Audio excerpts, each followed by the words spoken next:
Hello, everyone, and welcome to Vivel Web3 and Remote Work Talks, episode 15. And today we have our great DJ, Gijs, with us today. Hi, how are you? I'm good. I'm good. How are you? I still remember about that performance. We've been talking with Lars about it so much, and even our participants, we cannot just forget that performance. And it was like the last night, and it was like a perfect end to our event last time. And we cannot wait to see you again in Sevilla this time. Yeah, I think it's gonna be awesome. That last gig, it was quite the surprise also for me how it popped off, and the venue was awesome. The sound was good. Everybody was really highly energetic, and yeah, it was a good experience. So I'm curious to the next edition in Seville and how that's gonna happen. Yeah, so we are also just like working towards that. We are just about to finalize the lineup for the speakers and the DJs. And this time, again, what we would like to create again is that vibe, the same vibe, building those authentic connections. And so I would like to ask you, like, how was your experience in the last Vival? It was awesome. I think the group of people, the topics, the venues, just the area in general, Cappadocia is really amazing. It was special. I think it was the first type of event like this, Web3 orientated, where business and music and art and networks and panels came together like this. Also in a traveling format, it was still an intimate enough group that you could get to know each other, but still do your own thing in a way. So yeah, I Mm-hmm. had a very positive experience. Met some really cool people, and you guys pulled something off that was really cool. So congratulations! Thanks for being there in general. Thank you, and thanks for being there, co-creating the experience together. I would like to just talk about a bit about your experience because you have different hats and you are doing several different projects at the same time.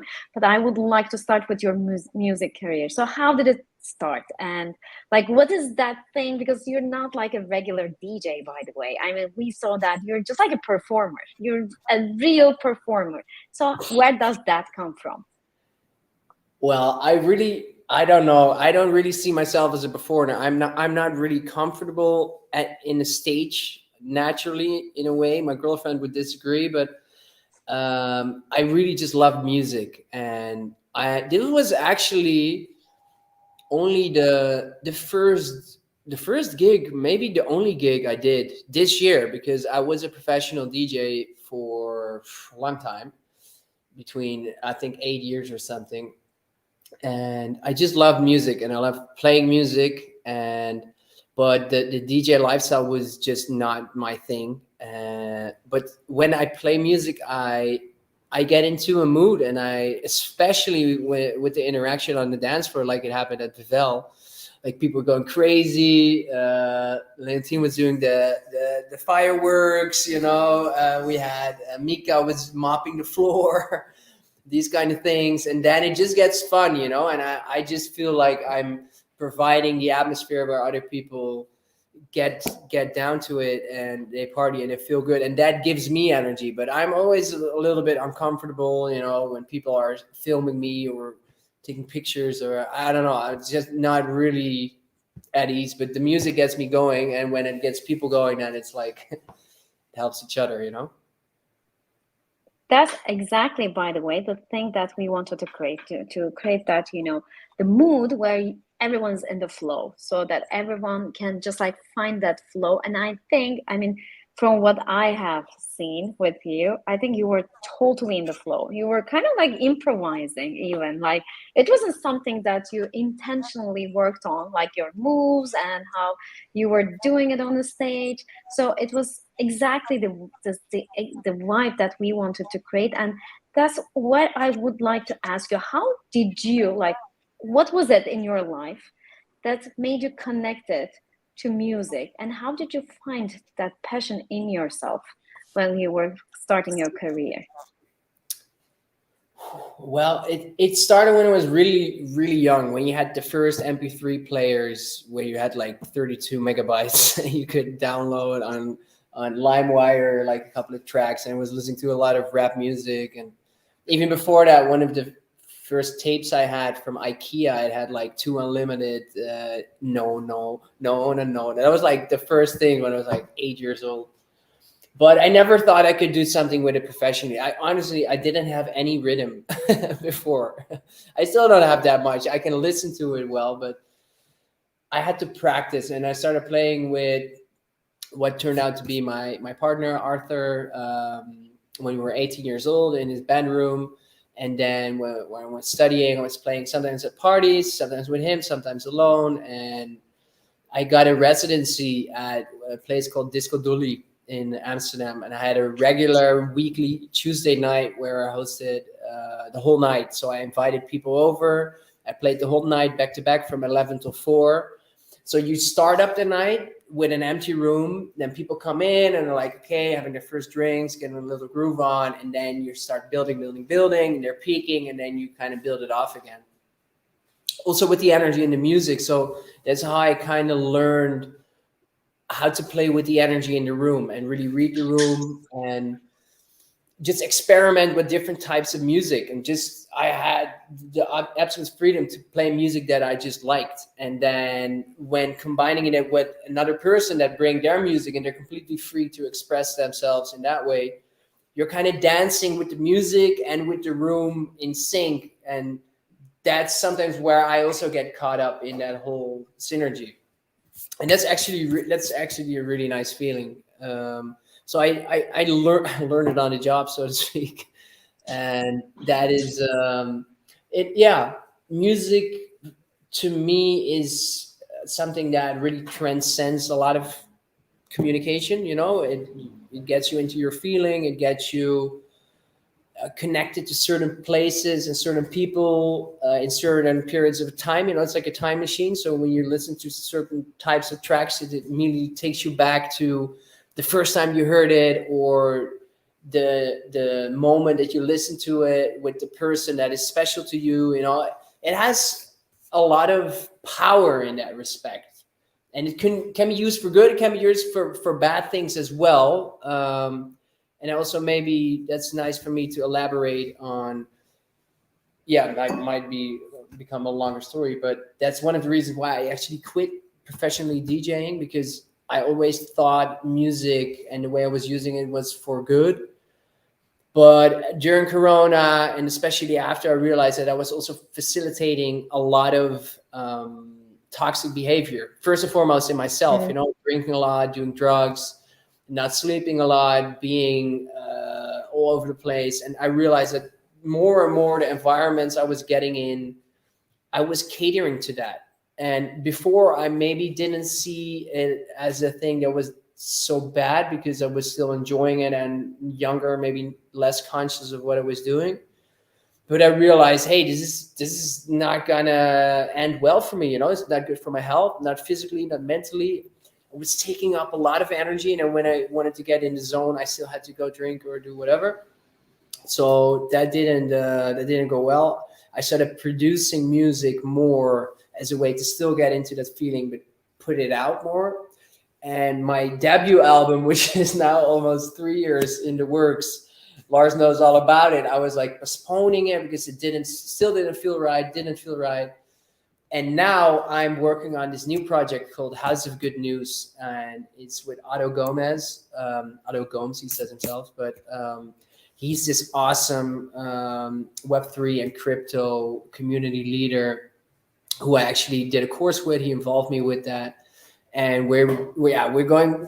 I cannot really say too much about it because we're going to have a pre-seed, which is going to be my initial album, and we're going to use that to raise awareness of all the possibilities for Web3 and music, and how you can co-fund a project, how you can share royalties with your investors and your fans, how you can do co-creations and things like that. And then the message of House of Good News really is going to be focused on the possibilities of Web3, but specifically also focusing on the better side of music, because during these 3 years I came to faith. I became a Christian. I got much more aligned with those values, but also realizing like, hey, there's a lot of darkness in the music, and not specifically only the dance music I was in. It is there definitely, but in mainstream music, some stuff is really openly demonic and satanic. It's really bad, it's influencing people in a bad way. So we want to combine all these elements in a new music. So I'm going to make music that is more gospel fueled. It's going to be mixed at a certain frequency instead of, it's going to get a little bit technical here, but the normal frequency that people mix music in is 440 hertz. And when you look at the cymatics, so you analyze sound through water or with sand. I don't know if you ever saw these type of images. 440 is less harmonic than 432 hertz. This is the music and frequency that we're going to mix it at. So scientifically speaking, it gives you a better feeling. And when you don't know that you're listening to one or the other, you wouldn't really notice. But when they do tests with people, almost 75% of the people, they choose the 432 hertz because it just feels better. So the past 3 years, I've learned a lot of production. I learned about these theories, and I learned a lot about the possibilities of Web3.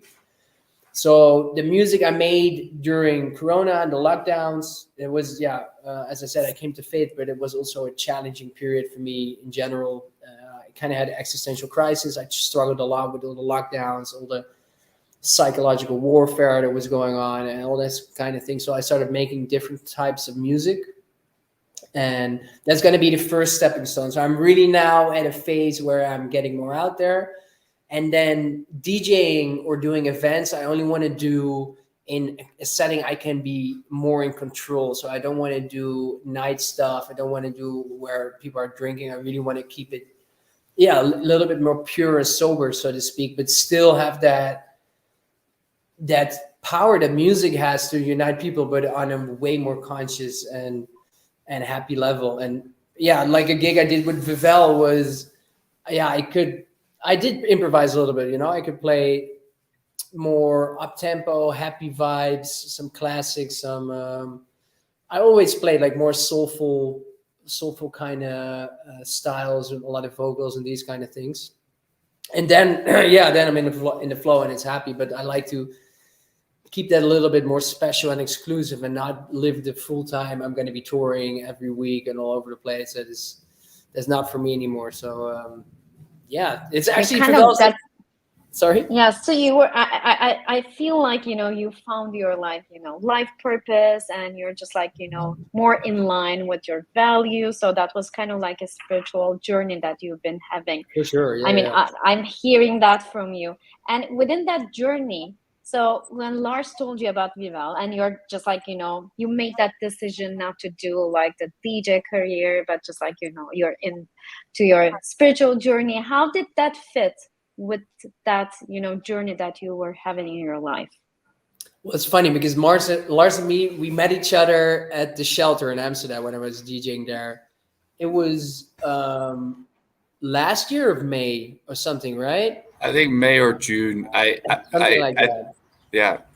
He was accompanying Guti, and we had a dinner beforehand, and we kind of already met in the restaurant above. And after we got finished playing, we met in the backstage, and Lars started talking about what he was doing. And I was involved with an NFT startup before, from end of 2020 towards like the end of 21, beginning 22. We didn't make it through the startup phase, but I had some experience. I knew the jargon, I knew the structures and the possibilities. And Lars started talking, and then he had the apartment in Bansko, of course. I was like, whoa, awesome. What else are you doing? And then he started talking about Vivel, and we sparred a lot. And I was already saying to Lars, like, this call is going to be 30 minutes. But Lars and me, every time we get talking, it always gets into longer sessions. I always have to plan, like, okay, sometimes we could be on the phone for hours.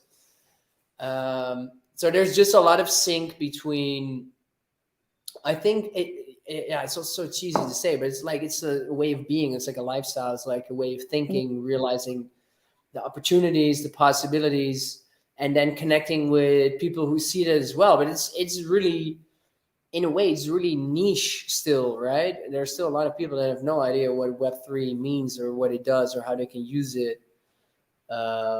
And yeah, with Lars and yeah, with actually everybody that was at Vivel, it's like, okay, hey, we're pioneering here, we're doing some new things. And I think what makes it really special is that you're combining this mentality, and usually it happens online, but then you meet in the physical world, in the real world. And that's, I think, where the real magic happens. And it's a different way of communicating. I mean, this is obviously nice, but it's when you're going on a journey like that and you're eating together, and it's also a little bit more informal. And yeah, I think that I don't know what your question was again, but how it tied into Vivel or something like that, right? I think I would love to jump in and kind of go back to like when we curate. Like, I'm gonna speak like this. I feel like people sometimes don't understand necessarily how this like works. Like, okay, you have a group of 50 to 100 people. Where do you start? Well, you actually don't know where you're going to go, but you know the people that you meet along the way are going to be added to the experience. So it's like I meet Gijs in a setting that might not be like, okay, that's where you would meet the person that's going to be on your panel and the one that's going to like co-create an experience, right? No. You won't say that necessarily. But because you have a connection on a personal level, I really didn't care what type of music it was. I cared about the person behind the music. And I think that that's what's the most important part that so many events forget, because they're like, I need the most popular DJ, or I need the most, like the biggest numbers. Like, but it's not about that. It's about what is the value that he instantly in sparks in me, because he is a mirror of myself in some ways. So then when he goes talk to someone else that we also curated, then that person becomes the mirror to Gijs, because Gijs is not supposed to be only contributing, he should also be receiving. And I think that's exchange of energy that happens is why even playing a gig didn't feel the same for him, because it was also an exchange. He just mentioned two people that people would be like, why is he talking about two random names when he's performing? It's because they were giving him energy with the way that they were creating. 100%. One person was spinning with like fire and with like these lights, and then some other person does something funny. So there is an exchange of personality. And I have never been to events, never, where personality is present in that way. And that's why it's about every time you meet a new person that makes you feel a certain way, you have to find a way to interact and then see if they can co-create an element of the overall, because that's what made it special. And for me, Gijs had a unique balance between his sense of music together with his sense of speaking, like his public speaking ability. And sometimes like you recognize talent, like we're going to be speaking about that a lot this Vivel as well. Talent is going to be a big topic, because talent is always underrated, because it's always pushed down, because people don't like when talent can express in multiple ways, just like Gijs. Gijs has to be in traditional society, be placed in a box, but he's not just the DJ, right? That he said that he's way more boxes at the same time, and that has to be like shared more, that has to be highlighted more, that has to be seen more. And I think that that's what Vivel also is. It's a platform to showcase that you're not a one-dimensional person. Most of Vivelers are multi-dimensional people, and they're very innovative and very creative, but most of the traditional business is not done in this way. But I think that that's going to be changing, and what you're doing with House of Good News, what's going to happen with the synergy between Web3, remote work, and bringing that together in in-person experiences is going to change the way this world works, the way that value is being seen. And I think that is an embodiment of you as well, where it's not one hat that you're wearing, it's multiple hats that you're wearing. But because of that, a lot of people are confused, but they shouldn't be confused. They should leverage like that feeling, that energy exchange, that knowledge, and then see how they can contribute in their multi-dimensional ways. And I think that's what House of Good News represents. because Otto, where you're doing this with, is very similar in this. He also wears many hats. Mine, I know, has also like 15 different hats that she can wear, and I Including feel like yourself. myself, yeah, myself too. And I think that that's a unique trait that every Yeah. Viveller has. Not, I cannot say like one person of the 90 that was there did not have multi-dimensional talents. Like almost all of the people there, they were not specific, like they were not specialists like on one particular thing. They had multiple, and I think that's the Yeah. embodiment of this triangle right here, but I think Mhm. also the mirroring that goes way beyond that.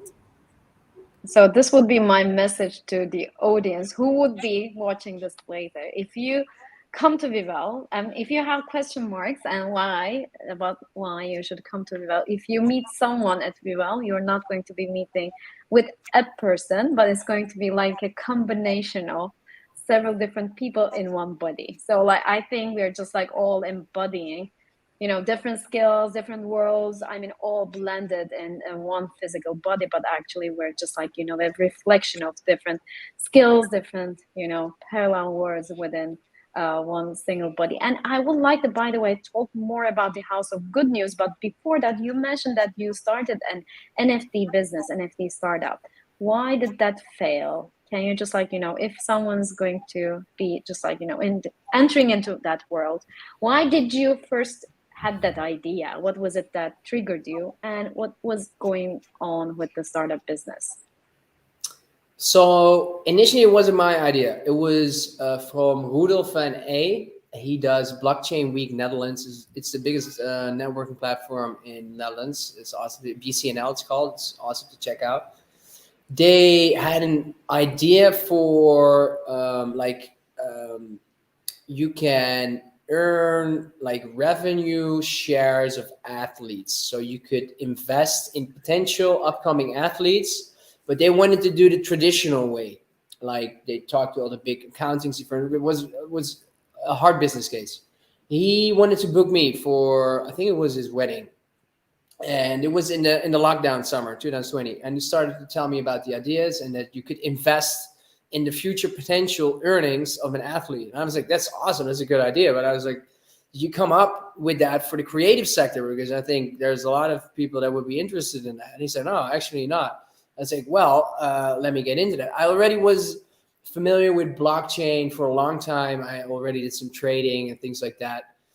I knew about NFTs, and then it was like, okay, let's do this. So I was getting a hard course, getting into the course and the project and the trajectory that they were on, but they never really got off. I involved some people from my side, and we're like, hey, maybe we should ditch the traditional route and go with NFTs and see what's possible there. But like any startup, it was hard to get funding. It was hard to get the right technology people in there. There was some conflict about the vision, the strategy. We didn't get to a really good MVP or a proof of concept. So I was kind of like the ambassador. So I was like the artist, and my job was to onboard the other artists. And I knew the major potential of what it could do.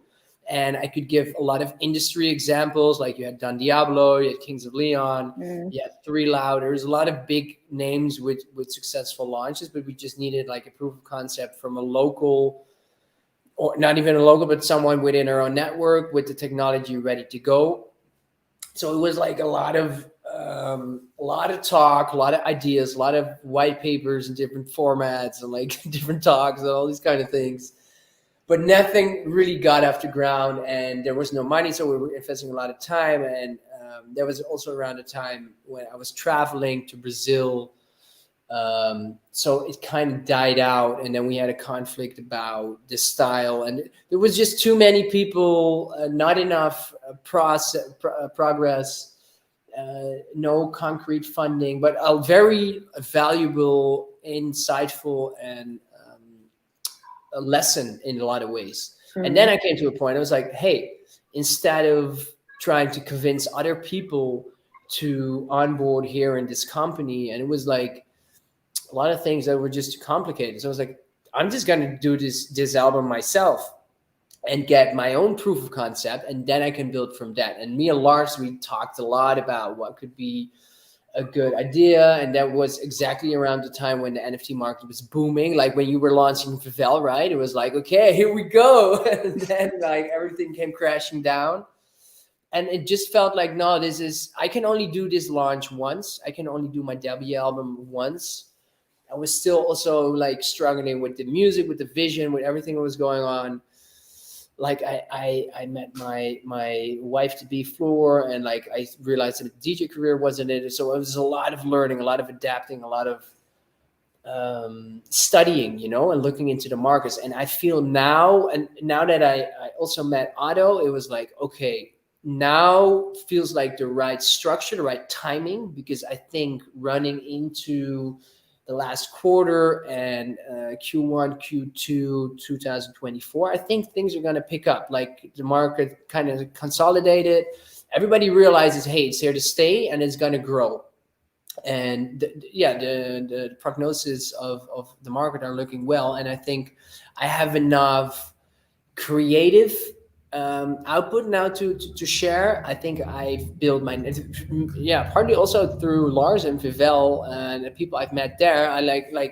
People are getting familiar with the idea. I talked when it was the panel. I was like, yeah, I'm going to bring out my album, and it was still like close on the horizon. But now I know, like, okay, it's finished, and I have a lot of new music, so I can build on that. And I learned from that startup phase. It was called Culture with a Q. I think it even was funny because this is my first LinkedIn live. I never do things on LinkedIn, but I saw there was still a page from there or something mentioned. But we never did anything. So it was kind of pre-launch. So long story short, I learned a lot, and I realized I want to keep it more close, because I'm also involved now with, as soon as things start getting more corporate and a lot of money is involved and it's starting to get a little bit stagnant, that's not really my expertise. So I know I have to get people that are more business minded involved. I can focus, like I'm a good visionary and I can strategize, but I'm not really good with implementing or really putting the productional things together and things like that. So I learned also my weaknesses in that process and my strengths. So yeah, running into this next phase, I'm excited. We really want to do the pre-seed next month, and then do the big launch in November. That's what we're aiming for, but we're not communicating anything to the outside yet, because I know how it goes with these targets that you set for yourself, and then how it can go the other way. But yeah, we have like the combination of the music with the community funding, and with, I think, also the philosophy behind that story, because it's a lot of tied into my personal story and how I think music and this technology can be used for really building a new type of infrastructure that starts online but can also continue offline, where your fans really can build with you, grow with you, and not just be the consumers that buy a ticket. Because music industry is a weird industry. Like if you bring out music on Spotify and you have 1 million streams, I always mention it, Lars, I've heard it many times, but if you get 1 million streams on Spotify, you get $5,000. But if you have 100 people that are willing to invest $50, you have the same amount. So it's ridiculous. And they still can earn royalties from the streams that you have on Spotify, but it can also grow with you and communicate more direct with you. They don't need to, like when I was a DJ, we made music as a promotional tool, and you didn't make any money from it. And then people would book you, but before you were booked, like there was money going through the promoter, to the booker, to the manager. There's a lot of travel expenses involved, and only when you did your own events, you could leverage that a little bit. So I learned from all that stuff, from both the startup and my experience in the music industry as an artist and well as an organizer, because I did a lot of own events. And now I want to take that into this new phase, and I hope it's going to be successful. I think it will. And I'm sorry. So if we want to follow you and just stay up to date with what you're doing, the launch and everything, what is the best place to? The best place to go for now is my Instagram. It's at truTZarou. I am now. TRU_Zarou, ZAROU. I also have a website where these things are going to be posted, and we have for House of Good News, it's House of Good News, just connected like that.com. But we're also going to launch the Instagram soon and get everything on it. But for now, truZarou is going to be the main place to go. I also have a .com. It's truZarou.com, exactly. And yeah, that's the best place if you want to get out there. You can also send an email to connect@truZarou.com. That's the best place to go. And yeah, that's it. So if you want to meet this amazing person in person, then you are more than welcome to our event, the second edition of Vivel in Sevilla. And as we were saying, to build those lifetime connections. And by the way, let me also share our link. So if you visit this website, you will see our teaser from some footages from last Vival to give you an idea about what our experience looks like and those feelings. I think that's the best thing that we are doing. We are just like, making sure that the people are leaving with those feelings, and those feelings stay for a lifetime. So if you visit the webpage, you will see that we have only 5, or do we have 4 early bird left? I think there's four early bird tickets left, and basically we're trying to go until about October 10th with the early birds. So if in that time frame you pick up one of the 4, then you will keep the price that is at right now, and afterwards we will go up in price for the last 10 tickets. So we're fine in the final stages already of like formulating all the attendees, like that's like for us, and then we have on the other side, we workshop facilitators, we have speakers and DJs that will be co-creating the experience all together. So we're very excited to bring another group of 50 to 100 people to Sevilla to really build upon what we've done in Cappadocia, but take all the lessons, similar to what Gijs was sharing about businesses just like ours. We put something out there. We had a vision, and when you run through the vision and you do it, you learn certain elements that you can improve on. And I think this one is going to be the next elevation of what we already have done in Cappadocia, keeping the vision alive, but adding elements based on the feedback we got. So I think that's the best thing you can do in any case. Just put something out there. This may be an advice to people. Don't wait too long. Don't think about it too much. Put something out there and then see what comes back and use that as a reference to be able to continue. I think that's the biggest lesson that we've learned is like, we could have waited and set on the idea for 2 more years and then this wouldn't be a thing. So I think that's the most important part, is just pulling the trigger and really just vibing with people that you resonate with. Yes. And so we have a question about the registration. This is the place. So if you visit this one, then you will see a banner where you can just follow and buy your tickets. And also on that page, you will see the footage from the last one, and also how you can become partners. So if you're interested in becoming a partner or like a sponsor to co-create the events, because our sponsorship packages are all for co-creation. So with all of our partners, with all of our sponsors, we are co-creating the experience together. So if you want to be part of this groundbreaking new way of community, then we would be more than happy to have you involved in this. So thank you, Gijs. I am so much looking forward to seeing you in December. And any final remarks? Thank you guys for the invite here, as well as in Cappadocia and in Seville. I'm looking forward, and also looking forward to what else pops up from this connection from Vivel, because I know there was some connections and some things that are just beginning to grow. So I'm just excited. I think it's awesome what you guys are doing, and I'm happy to be involved. So thank you, and I'm looking forward as well. Thank you. Thank you for coming. So please stay tuned for our next episode of Vivel Talks. We'll be announcing it soon, and take care until then. Bye.